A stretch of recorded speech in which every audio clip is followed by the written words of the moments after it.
Hey guys, and welcome back to this channel. In this video, I'll be showing you guys how you can basically convert your images from JPEG to PNG in Canva. I'm just going to select a photo here, and you can just leave it like this, or you can remove the background. And as you can see, it's now removed, like the background.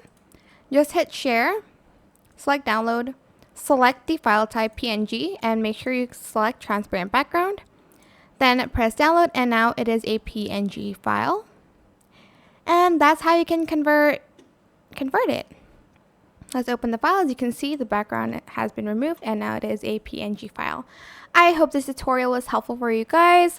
Don't forget to like, comment, share, and also subscribe to this channel if you haven't done that already. If you have any more questions, just leave it in the comment section down below. I will try my best to answer them all for you guys. And if you found this video helpful, please click the thanks button above the description box down below. Thank you so much for watching. Bye.